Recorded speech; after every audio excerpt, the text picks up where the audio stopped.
प्यारे विद्यार्थियों नमस्कार। स्वागत है आप सबका फिर से एक नई क्लास के अंदर। फोर्थ ग्रेड चतुर्थ श्रेणी भर्ती परीक्षा की तैयारी करने वाले सभी साथियों के लिए क्लास बड़ी ही इंपॉर्टेंट साबित होने वाली है। इस क्लास के अंदर हम महत्वपूर्ण 20% देखें दोस्तों, बहुत ही महत्वपूर्ण है। 53,749 पदों में से आपको चाहिए एक पद। तो दोस्तों अब आपसे जितना हो सके आप उसको कहे जितना पढ़ा उसका रिवीजन कीजिए और महत्वपूर्ण प्रश्नों को देखिए। तो इस क्लास के अंदर हम महत्वपूर्ण 20% देखेंगे दोस्तों, और क्लास में आपको कमेंट करना है आपके कितने प्रश्नों में कितने प्रश्न हैं जो सही हुए हैं और कितने प्रश्न गलत हुए हैं। तो क्लास का एक नंबर प्रश्न है, बहुत ही महत्वपूर्ण है। राजस्थानी भाषा पर 10वीं सदी तक किस भाषा का प्रभाव रहा? दोस्तों राजस्थानी भाषा है इसके ऊपर 10वीं सदी तक किस भाषा का प्रभाव रहा था? ऑप्शन आपके संस्कृत है, प्राकृत है, अपभ्रंश है और क्या ब्रज है। तो यहाँ पे जो आपका सही उत्तर होगा वो हो जाए option number C. Option number C आपका सही उत्तर हो जाएगा। अपभ्रंश क्या है दोस्तों? अपभ्रंश क्या दोस्तों है वो प्रभाव रहा था राजस्थानी भाषा पर 10वीं शताब्दी तक, क्या है 10वीं सदी तक रहा था दोस्तों, ये आपको याद रखना है। ऑप्शन नंबर सी आपका सही उत्तर हो जाएगा। बहुत ही महत्वपूर्ण है दोस्तों। आपका अगला प्रश्न क्या है? राजस्थानी भाषा के विकास के संदर्भ में किन किन अपभ्रंश भाषाओं का उल्लेख किया जाता है? दोस्तों राजस्थानी भाषा है इसके विकास के संदर्भ में कौन कौन सी अपभ्रंश भाषा है जिसका क्या उल्लेख किया जाता है? तो ऑप्शन आपके शोरसेनी है, नागर है, मुरुग गुजरी है। बी है दोस्तों मागधी है, पेशाची है, शोरसेनी है। सी क्या है? मैथिली है, ब्रज है, अवधी है, पाली है, प्राकृत है और संस्कृत है। तो यहाँ पे जो आपका सही उत्तर होगा वो क्या हो जाएगा? ऑप्शन नंबर ए हो जाएगा। ऑप्शन नंबर ए आपका सही उत्तर हो जाएगा। शोरसेनी है, नागर है, मुरु गुर्जरी है। दोस्तों ये क्या है? जो राजस्थानी भाषा है इसके विकास के संदर्भ में इन भाषाओं का क्या है उल्लेख किया जाता है दोस्तों। अपभ्रंश भाषाओं का क्या है उल्लेख किया जाता है। ऑप्शन नंबर ए आपका सही उत्तर हो जाएगा। बहुत ही महत्वपूर्ण है। आपका अगला प्रश्न क्या है? राजस्थानी भाषा का उद्भव कब माना जाता है? दोस्तों ये जो राजस्थानी भाषा है इसका उद्भव माना जाता है, ये कब माना जाता है, कौन सी सदी में माना जाता है? तो ऑप्शन आपके 8वीं 9वीं सदी, 10वीं सदी, 13वीं सदी, 11वीं 12वीं सदी। तो इस प्रश्न के अंदर जो आपका सही उत्तर होगा वो हो जाए option number D. Option number D आपका सही उत्तर हो जाएगा। 11वीं 12वीं सदी में दोस्तों राजस्थानी भाषा का उद्भव माना जाता है, ये आपको याद रखना है। बहुत ही महत्वपूर्ण प्रश्न है। ऑप्शन नंबर डी क्या है आपका सही उत्तर हो जाएगा। आपका अगला प्रश्न क्या है? राजस्थानी भाषा का स्वतंत्र भाषा के रूप में विकास कब से माना जाता है? दोस्तों राजस्थानी भाषा का स्वतंत्र भाषा के रूप में विकास है ये कब से माना जाता है? ऑप्शन आपके 12वीं सदी से, 16वीं सदी के बाद और क्या दोस्तों 14वीं सदी से और 18वीं सदी से। तो यहाँ पे जो आपका सही उत्तर होगा वो हो जाए ऑप्शन नंबर बी। क्या है? राजस्थानी भाषा का जो स्वतंत्र भाषा के रूप में विकास है ये कब से माना जाता है? तो 16वीं सदी के बाद माना जाता है। क्या है? 16वीं सदी के बाद माना जाता है। ऑप्शन नंबर बी आपका सही उत्तर हो जाएगा। आपका अगला प्रश्न क्या है? राजस्थानी भाषा का उल्लेख सर्वप्रथम किस ग्रंथ में मिलता है? दोस्तों राजस्थानी भाषा का जो उल्लेख है ये सर्वप्रथम कौन सा ग्रंथ है जिसके अंदर मिलता है? तो उस ग्रंथ का आपको नाम बताना है। ऑप्शन आपके प्रबंध रत्नाकर है, बी के कुवलमाला है, राज तरंगिणी है, हरिवंश पुराण है। तो यहाँ पे जो आपका सही उत्तर होगा वो क्या हो जाएगा? ऑप्शन नंबर बी हो जाएगा। कोवल माला है, कौन सा है? कोवले माला है दोस्तों। ऑप्शन नंबर बी आपका सही उत्तर हो जाएगा। कोवले माला है, कौन सा? कोवले माला है। आपका अगला प्रश्न क्या है?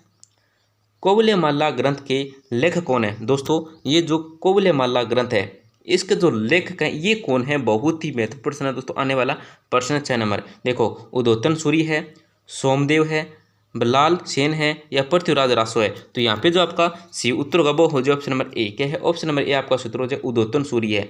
कोवलेमाला ग्रंथ के जो लेखक है वो कौन है? वो है Udyotan Suri. Option number A आपका सही उत्तर हो जाएगा। आपका अगला प्रश्न क्या है? कोवलेमाला ग्रंथ के लेखक कौन है? दोस्तों ये 2 बार प्रश्न हुआ है तो इसका उत्तर क्या होगा? उद्योतन सूरी होगा। आपका अगला प्रश्न क्या है? देखो कोवलेमाला में कितनी देशी भाषाओं का उल्लेख किया गया है? दोस्तों कोवलेमाला में कितनी देशी भाषाओं का जो उल्लेख है ये किया गया है? ऑप्शन आपके 12 है, 15 है, 18 है, 21 है। तो यहाँ पे जो आपका सही उत्तर होगा वो हो जाए ऑप्शन नंबर सी। क्या है? ऑप्शन नंबर सी आपका सही उत्तर 18 है। कोवलेमाला ग्रंथ दोस्तों इसके अंदर 18 देशी भाषाओं का है उल्लेख किया गया है, ये आपको याद रखना दोस्तों। बहुत ही महत्वपूर्ण प्रश्न है। ऑप्शन नंबर सी आपका सही उत्तर हो जाएगा। आपका अगला प्रश्न क्या है? उद्योतन सूरी की कोवलेमाला में वर्णित मरु भाषा किस क्षेत्र की भाषा थी? दोस्तों उद्योतन सूरी का जो ग्रंथ है कोवलेमाला इसमें वर्णित जो मरु भाषा है, क्या है? मरु भाषा है, ये कौन से क्षेत्र की भाषा थी? कौन से क्षेत्र की भाषा थी? तो ऑप्शन आपके पूर्वी राजस्थान है, पश्चिमी राजस्थान है, दक्षिणी राजस्थान है, उत्तरी राजस्थान है। तो यहाँ पे जो आपका सही उत्तर होगा वो हो जाएगा ऑप्शन नंबर बी क्या है, ऑप्शन नंबर बी आपका क्षेत्र हो जाएगा पश्चिमी राजस्थान है। आपका अगला प्रश्न क्या है, राजस्थानी भाषा की प्रमुख बोलियां कौन सी है। दोस्तों जो राजस्थानी भाषा है इसकी जो प्रमुख बोलियां हैं ये कौन कौन सी है, ऑप्शन आपके मारवाड़ी, मेवाड़ी, ढूंढाड़ी, मेवाती, हाड़ौती। अवधी है, ब्रज है, भोजपुरी है, कनौजी है, उड़ीसा है, उड़िया है, असमिया है, मैथिली है, अंगिका है, पंजाबी है, गुजराती है, सिंधी है, कच्छी है। तो दोस्तों जो राजस्थानी भाषा की प्रमुख बोलियां हैं जिसके अंदर आपका सही उत्तर होगा ऑप्शन नंबर ए हो जाए क्या है, ऑप्शन नंबर ए आपका सही उत्तर हो जाएगा मारवाड़ी है, मेवाड़ी है, ढूंढाड़ी है, मेवाती है, हाड़ौती है। ये दोस्तों राजस्थानी भाषा की प्रमुख बोलियां, इन बोलियों को आप ध्यान से देख सकते हैं, बहुत ही महत्वपूर्ण प्रश्न है। ऑप्शन नंबर ए आपका क्या है, सही उत्तर हो जाएगा। आपका अगला प्रश्न क्या है, लिंग्विस्टिक सर्वे ऑफ इंडिया का प्रकाशन किस वर्ष में हुआ। दोस्तों ये जो लिंग्विस्टिक सर्वे ऑफ इंडिया है इसका जो प्रकाशन हुआ था ये कब हुआ था, ऑप्शन आपके 1901 ईस्वी, 1912 ईस्वी, 1925 ईस्वी, 1936 ईस्वी से। तो यहाँ पे जो आपका सही उत्तर होगा वो हो जाए ऑप्शन नंबर बी क्या है, ऑप्शन नंबर बी आपका सही उत्तर हो जाएगा 1912 ईस्वी में दोस्तों लिंग्विस्टिक सर्वे ऑफ इंडिया का प्रकाशन हुआ था। ये आपको याद रखना है, बहुत ही महत्वपूर्ण प्रश्न है। ऑप्शन नंबर बी क्या आपका सही उत्तर हो जाएगा। आपका अगला प्रश्न क्या है, देखो राजस्थान शब्द का प्रयोग भाषा के संदर्भ में सर्वप्रथम किसने किया। दोस्तों राजस्थानी शब्द का प्रयोग है ये भाषा के संदर्भ में, किसके संदर्भ में, भाषा के संदर्भ में ध्यान देखना है दोस्तों। भाषा के संदर्भ में सर्वप्रथम जो प्रयोग किया था ये किसने किया था। देखो ऑप्शन आपके पंडित जगन्नाथ है, Kanhaiyalal Sethia, George Abraham Grierson और रामनारायण दुड्डी। तो यहाँ पे जो आपका सी उत्तर होगा वो हो जाए option number C, option number C आपका सी उत्तर हो जाएगा जॉर्ज अब्राहम ग्रीसन ने क्या दोस्तों राजस्थानी शब्द का जो प्रयोग है ये सर्वप्रथम किया था भाषा के संदर्भ में, किस संदर्भ में, भाषा के संदर्भ में। आपका अगला प्रश्न क्या है, जॉर्ज अब्राहम ग्रीसन ने राजस्थानी शब्द का प्रयोग किस ग्रंथ सर्वे में किया।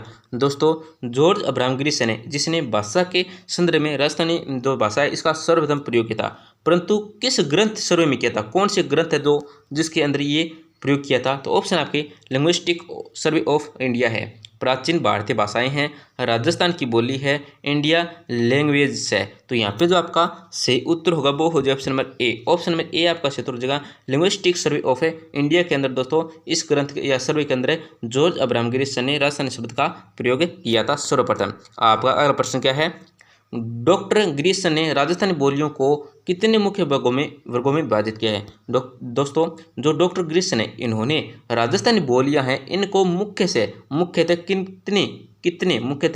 कितने वर्गों में क्या है विभाजित किया है। तो ऑप्शन आपके 3 है, 4 है, 5 है और 6 है। तो यहाँ पे जो आपका सी उत्तर होगा वो हो जाए ऑप्शन नंबर सी क्या है, ऑप्शन नंबर सी आपका सी उत्तर हो जाएगा 5 वर्गों में क्या है दोस्तों विभाजित किया है।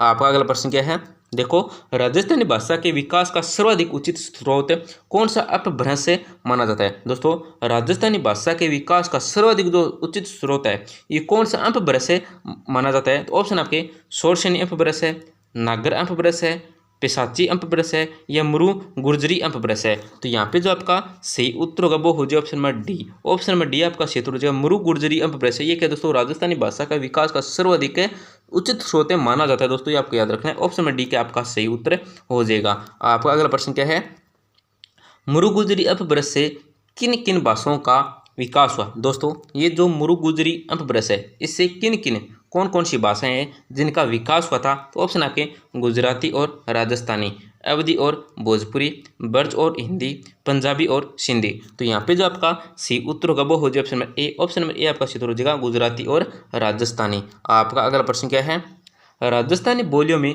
किस बोली को सबसे महत्वपूर्ण माना जाता है। दोस्तों राजस्थानी बोलियां हैं इनमें कौन सी बोली है जिसको सबसे महत्वपूर्ण माना जाता है। तो ऑप्शन आपके हाड़ौती है, ढूंढाड़ी है, मारवाड़ी है या मेवाड़ी है। तो यहाँ पे जो आपका सी उत्तर होगा वो हो जाए ऑप्शन नंबर सी क्या, ऑप्शन नंबर सी आपका सी उत्तर हो जाएगा मारवाड़ी। कौन सी बोली है दोस्तों, मारवाड़ी है। आपका अगला प्रश्न क्या है, कभी कभी राजस्थानी भाषा का प्राय क्या है, कभी कभी राजस्थानी भाषा का प्राय किस बोली को माना जाता है। तो कौन सी बोली है जिसको माना जाता है। ऑप्शन आपके हाड़ौती है, ढूंढाड़ी है, मेवाड़ी है या मारवाड़ी है। तो यहाँ पे जो आपका सी उत्तर होगा वो हो जाए option number D, option number D आपका सी उत्तर हो जाएगा मारवाड़ी है। आपका अगला प्रश्न क्या है, वर्तमान में मारवाड़ी बोली का क्षेत्र किन किन जिलों से संबंध है। दोस्तों वर्तमान के अंदर जो मारवाड़ी बोली है इसका जो क्षेत्र है ये किन किन जिलों से संबंधित है, कौन कौन जिलों से संबंधित है। ऑप्शन आपके जयपुर, अजमेर, कोटा। जोधपुर है, बीकानेर है, नागौर है, बाड़मेर है, जैसलमेर है, पाली है। कोटा है, झालावाड़ है, बाना है, उदयपुर है, चित्तौड़गढ़ है, बांसवाड़ा है। तो यहाँ पे जो आपका सी उत्तर होगा वो हो जाए ऑप्शन नंबर बी हो जाएगा दोस्तों। जो वर्तमान के अंदर मारवाड़ बोली का जिन क्षेत्रों से संबंधित है, वो जिन जिलों से संबंधित है वो कौन कौन से दोस्तों, वो है जोधपुर है, बीकानेर है, नागौर है, बाड़मेर है, जैसलमेर है और पाली है। ये क्रम है दोस्तों, आप ध्यान से देख सकते हैं इसे क्रम को। ऑप्शन नंबर बी क्या आपका सही उत्तर हो जाएगा। आपका अगला प्रश्न क्या है, किस बोली में अपेक्षाकृत अधिक साहित्य सर्जन हुआ है। दोस्तों कौन सी बोली है जिसमें अपेक्षाकृत अधिक साहित्य है वो सर्जन हुआ है। ऑप्शन आपके मारवाड़ी है, हाड़ौती है, मेवाड़ी है और बागड़ी है। तो यहाँ पे जो आपका सी उत्तर होगा वो हो जाए ऑप्शन में ए हो जाए। क्या है ऑप्शन नंबर ए आपका सी उत्तर हो जाएगा मारवाड़ी। कौन सी है, मारवाड़ी है। आपका अगला प्रश्न क्या है, मारवाड़ी बोली की उपबोलियां कौन कौन सी हैं। दोस्तों जो मारवाड़ी बोली की उपबोलियां हैं ये कौन कौन सी उपबोलियां हैं। ऑप्शन आपके ढूंढाड़ी और हाड़ौती है, मेवाती और अहिरवाटी है, थल्ली और गोड़वाड़ी है, बागड़ी और शेखावाटी है। तो यहाँ पे जो आपका सी उत्तर होगा वो हो जाए ऑप्शन नंबर सी। क्या ऑप्शन नंबर सी आपका सी उत्तर थल्ली और गोड़वाड़ी है। तो दोस्तों इस क्लास के अंदर हमने 4th ग्रेड चतुर्थ श्रेणी भर्ती परीक्षा से संबंधित महत्वपूर्ण 20 प्रश्न देखे हैं, जो बहुत ही महत्वपूर्ण प्रश्न है दोस्तों। आपको 53,749 पदों में से कितने चाहिए, एक पद चाहिए। एक पद चाहिए तो आप जितना तैयारी होगी वो बहुत है दोस्तों। आप जितना पढ़ा था उसका क्या है रिवीजन कीजिए, जितना हो उसके एक बार रिवीजन हो, दो बार रिवीजन, दो बार क्या फास्ट फास्ट से क्या है स्पीड से रिवीजन कीजिए और महत्वपूर्ण प्रश्नों को देखिए। तो दोस्तों आपके 20 प्रश्नों में किसी कितने प्रश्न हैं जो सही हुए हैं और कितने प्रश्न गलत हुए हैं हमें कमेंट में जरूर बताएं दोस्तों। और क्लास आपसे छोटी सी गुजारिश हम करेंगे क्लास के अंत में, क्लास को जरूर लाइक करें और अपने दोस्तों के साथ क्या है जरूर शेयर करें, जिससे भी महत्वपूर्ण प्रश्न देख सकते हैं। तो धन्यवाद दोस्तों, मिलते हैं अगली क्लास के अंदर महत्वपूर्ण प्रश्नों के साथ।